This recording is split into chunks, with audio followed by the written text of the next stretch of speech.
ada sebuah riwayat hadis bahwa dari ibu-ibu yang dimuliakan oleh Allah disebutkan hadis tersebut qala syaitan ahlakat bani adam bidzunub fa ahlakuni bil istighfar wa la ilaha illallah. Bani Adam itu celaka dikarenakan dosa-dosa mereka, dan aku dihancurkan dengan istighfar dari dosa yang mereka lakukan. Jadi ketika kita berbuat maksiat, ketika kita berbuat dosa, ini kehancuran bagi kita. Namun ketika kita beristighfar dan bertobat dari dosa yang kita lakukan, ini menyebabkan apa? Kecelakaan bagi syaitan.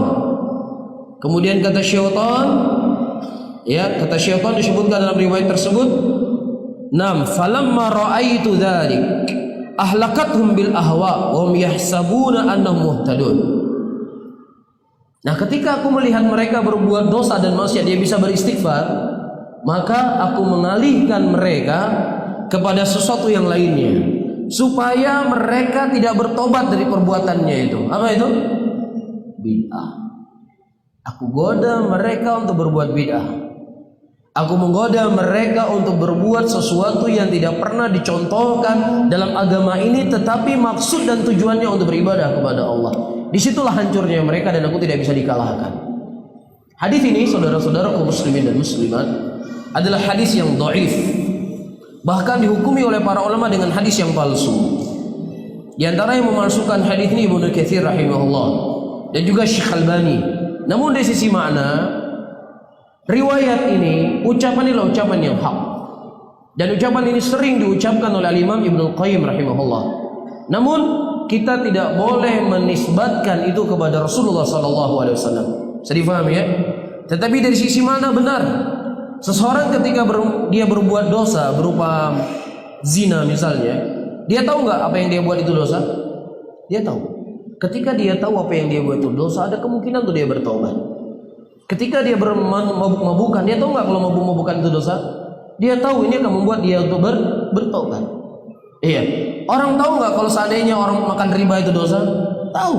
Maka banyak saudara-saudara kita yang tadinya kerja di tempat-tempat yang itu masih berbau riba, masya Allah banyak di antara mereka bertobat, keluar dari kerjaannya. Kenapa? Karena tahu itu adalah dosa. Tapi ketika perbuatan tersebut perbuatan bid'ah, iya, yang dibungkus dengan ibadah, sulit seorang untuk bertobat. Kenapa? Karena dia meyakini apa yang dia buat itu adalah apa? Kebaikan. Allah menyebutkan dalam Al-Quran, alladzina dhalla sa'yum fil hayatid dunya wa hum yahsabuna annahum yuhsinuna sun'a. Dan orang-orang yang mereka telah sesat kehidupannya di dunia ini, dia menyangka bahwasanya apa yang dilakukan itu adalah apa? Kebaikan. Jadi kalau seandainya ada orang dia yakin apa yang dia buat itu bisa mengantarkan dia dalam surga, kita katakan, wahai tengku bajinu tobat rono, tinggalkan dosa ini, tinggalkan perbuatan ini. Pasti dia akan mengatakan apa? Agama kami lekah le. Agama baru? Urang berzikir kah anjir?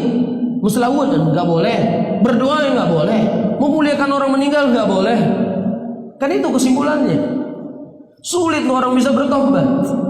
Maka kata Nabi SAW, la yaqbalu taubata 'alal bid'ah hatta yada bid'atahu. Seseorang itu, pelaku bid'ah itu tidak diterima taubatnya sampai dia meninggalkan kebid'ahannya tersebut. Kata ulama, orang pelaku bid'ah itu kebanyakan mereka tidak diberikan taufik. Sulit kalau kita ingin berdebat kepada orang yang mereka berbuat maksiat. Sulit kita nasihati mereka. Karena pasti mereka berkeyakinan apa yang mereka buat itu adalah kebaikan. Tapi kalau seandainya kita ngomong kepada pelaku dosa dan maksiat, dia mengatakan apa? Saya tahu dosa saya tahu apa yang saya buat dosa, saya tahu, saya paham. Tapi saya belum dapat pekerjaan yang layak. Istri saya belum setuju. Orang tua saya belum setuju. Pasti ngomongnya seperti itu kan? Ya enggak? Ya, saya sulit berhenti dari merokok misalnya. Karena memang sebenarnya sih pengen berhenti merokok, tapi sulit sekali saya tinggalkan. Berat sekali.